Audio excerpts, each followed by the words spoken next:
they might not let you know, but you just looking at because they drive a Mercedes every day, but you have no idea the heartaches and all the stuff that they're going through. They might not never let you know.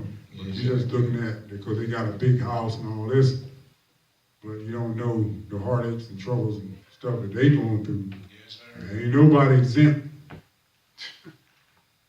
See, but we're looking at the wrong thing. We look, man, they look like they doing all right. As far as you know. Yeah, thank you.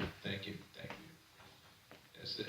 Sir, man, because the Lord put in there with the apostles and said that they that would be rich fall into temptation and a snare, and many drown in foolish and hurtful lusts. That's what the apostle said, so it ain't wrong. I don't care what it looks like. Yeah, it looked one way, no, because he said they're going to fall into many foolish and hurtful lusts, which drown men. It's in the scriptures. That's in Timothy. Yeah, so he's saying that's what the calamity is of people. Well, you laboring to be trying to get rich. That's what's going to happen. He said many temptations, you can fall into many temptations, foolish and hurtful lusts that drown men.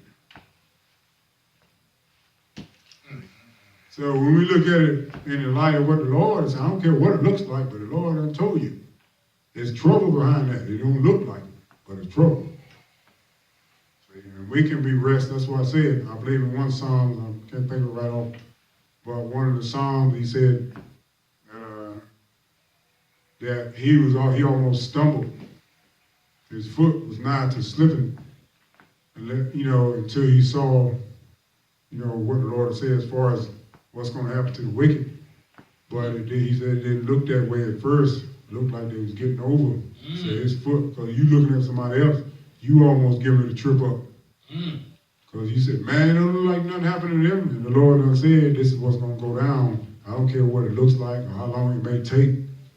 But when the Lord said the wages of sin is death, that's what he meant. He said, it don't look like they did to me as far as what you know.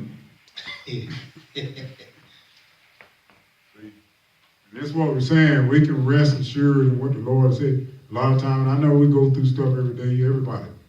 And then you'll be almost persuaded by what you see. It's like, man, it don't seem like nothing happening to them. See, and then we start taking sight off of what we need to be focused on. We're looking at somebody else.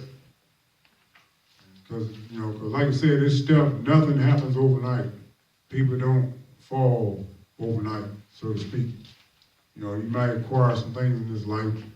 It don't necessarily mean next week you're going to fall. It don't mean that way, but No, sir. See, it don't mean that at all. So, but like you said, but the Lord said, go on a certain route.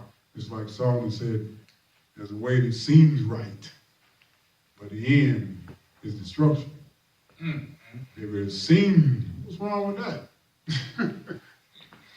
Look, we start rationalizing. Well, I don't see nothing wrong with that.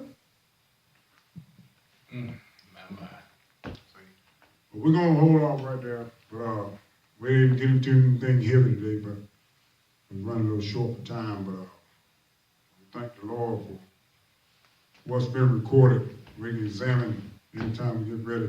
The Lord teach us how to put these things in order. And so that's what we do is work. It's a divine work. The Lord have to bring us into that. We'll be able to go in these books to let the Lord line this stuff up. Just like Luke was saying, he said that as they delivered them to us, which from the beginning was eyewitnesses and ministers of the word.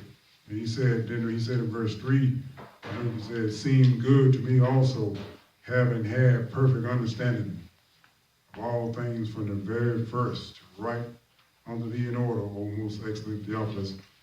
And that word means friend of God. So he was talking to a certain individual, but it also pertains to anybody that's a friend of God. If anybody that have crossed over and repented and believed the gospel is a friend of God. So that is pertaining to anybody that have crossed over and is on the Lord's side and had their sins forgiven. And that's basically what it's saying. So when he said he had perfect understanding also, that's why he was able to expound from the very first. So we thank the Lord for what's been recorded. we can examine anytime we get ready. The Lord teach us how to put it in order. Until the next time, the Lord bless you. Shalom, we say. Hope to see you again. Shalom.